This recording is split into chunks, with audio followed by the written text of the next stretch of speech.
vous êtes venus aujourd'hui écouter la conférence en vous disant bon, encore une paresseuse qui passe sa vie à niaiser devant un ordinateur. Avec un verre de vin.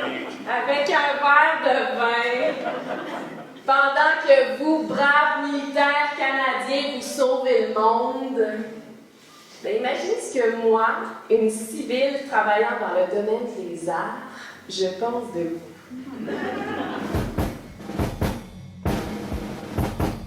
Moi, je regarde mon Ross et je dis, si jamais on se fait tirer dessus, là, on jette dans les trous. Ben, tabarnak, 2 minutes plus tard, est-ce que les balles ont commencé à nous utiliser à la tête? Puis, là, je regarde mon Ross, je dis, tabarnak, ah ouais, notre trou!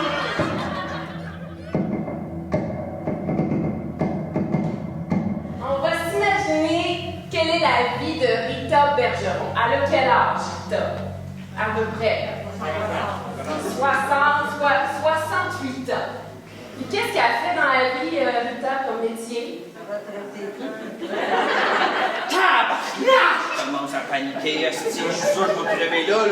Je sais pas ce que j'ai, là, je me sens plus à moitié de la tête, puis je saigne, tabarnak. Le gars, il essayait de me bourrer ça de pansement pour arrêter l'hémorragie, il me dit...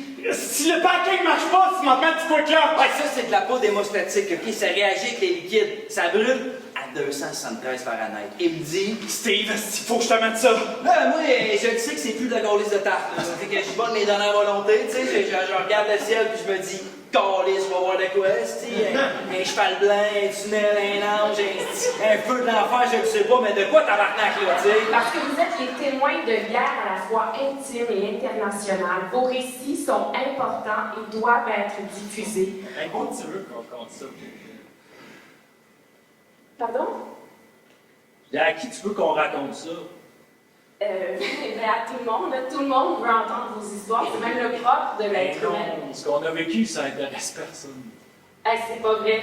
J'ai tenu une correspondance pendant des années avec le caporal Keck. Ça fait quel gars me met de quoi cloque dans l'oreille? Aïe, aïe, hostie, ça me fait mal, tabarnak! M'a dit, dans ce temps-là, tu le cherches en hostie, l'ange avec l'auréole, là.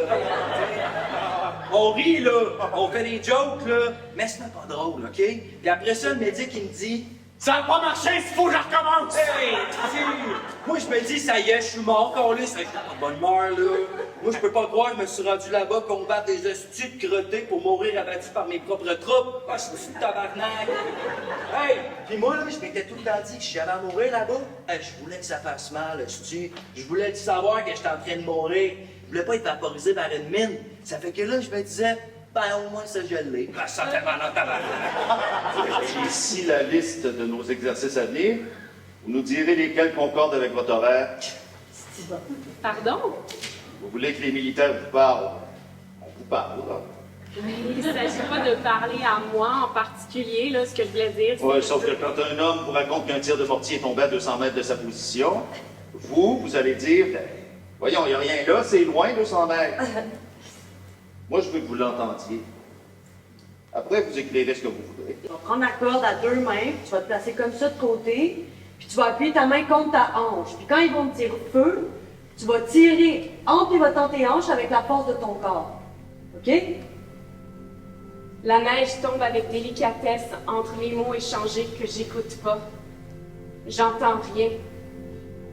Je regarde le blanc, dont les grosses joues de Barberousse s'activent à mâchouiller des graines de tournesol comme si c'était normal, tout ça. Cette guerre factice qui t'entraîne à tuer.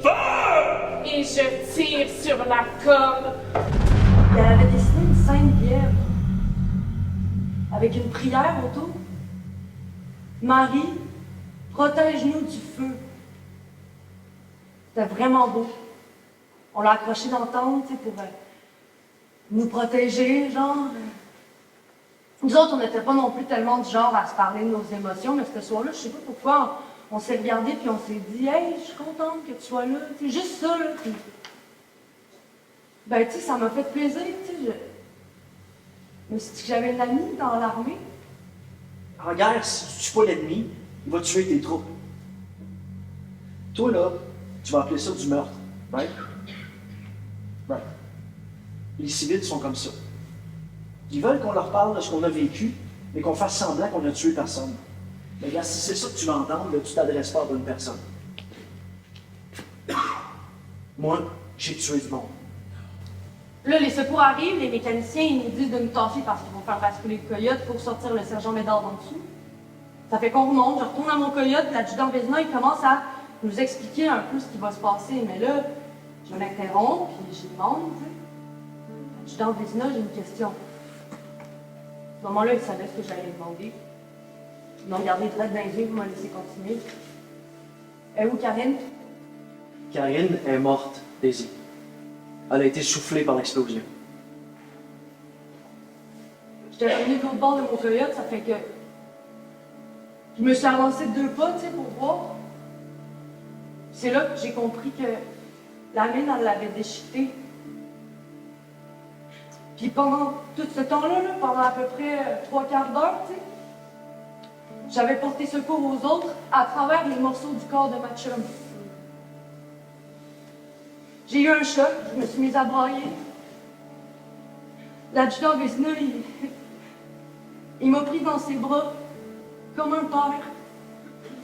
Écrire les souvenirs de soldats qui sont allés sur la rotée de l'enfer. Ça a été pour moi une expérience de dure fraternité. T'as tiré du canon? Ouais. Tu écris ça dans ton livre?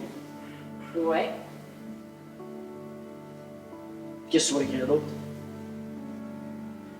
Tu vas-tu dire qu'on est tous des tueurs?